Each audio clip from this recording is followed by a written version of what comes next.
people ask me, are you sorry you came on Aliyah? Because if you would have stayed on Wells Hill Avenue in your nice, comfortable Toronto home with my great Filipino cook, your son might still be alive. And my answer is, it's a privilege to live in Israel.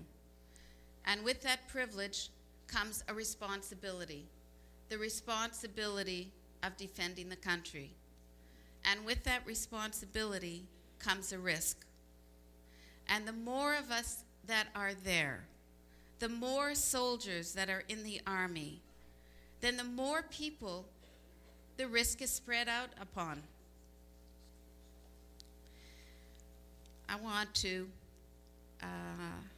tell you one of the famous Daniel stories. There are a lot of funny ones, but the one I'm going to tell you tonight is one of the more famous ones.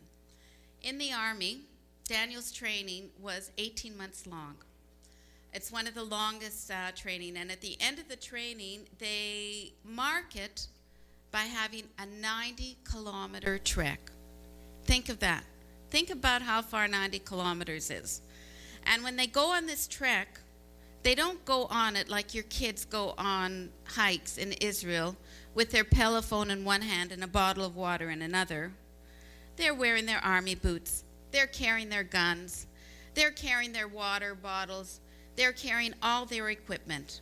And in addition to that, each soldier has an extra responsibility. The first aid guy carries a first aid kit. The guy in charge of communications carries a radio. The real strong guy has been training for 18 months to carry the machine gun, because the machine gun weighs an extra 6 kilos. Anyhow, the guys are so happy to be finishing. The energy is positive, and they start on their trek, and they're going. The guy carrying the machine gun collapsed. And Daniel, being a well-brought-up Torontonian, goes up to offer his friend a hand. And his officer comes up to him and says, Mendel, kach et mag. Daniel, take the machine gun. Daniel hadn't trained for 18 months to carry the machine gun. He wasn't strong enough to carry the machine gun. He wasn't prepared to carry the machine gun. But his officer said, Mendel, kach et mag. And Daniel picked up the machine gun, put it on his back, and he walked. And he walked, and he walked, and he walked, and he walked, and he walked, and he walked, and he walked. And he finished that 90-kilometer trek. After, he went to hospital, collapsed, but he finished it. And he finished it because his commanding officer said to him, Mendel, kach et mag. I, as a bereaved mother, I'm also on a trek called life. And here in the middle of the trek, I've been given this burden, this machine gun, this heavy, heavy load. I haven't trained for it. I'm not willing to take it. I'm certainly not strong enough for it. But my commanding officer said, Mendel, kach et mag.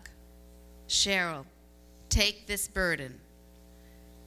And I am trying to do this in the most positive way that I can, with dignity and love. And I'm doing it out of love for Daniel and out of love for all of Am Yisrael. I'd like to finish with a request. What I'd like to ask you, this is Erev, we're almost out of Yom Hazikaron. I'd like you, every single one of you, to take on a mitzvah in Daniel's memory. It can be small. It can be staying quiet during Shira Kavod. It can be davening with more kavanah. It can be being nice to your baby sister, cleaning your room, getting up on the bus and giving your seat to an elderly person. It really doesn't matter.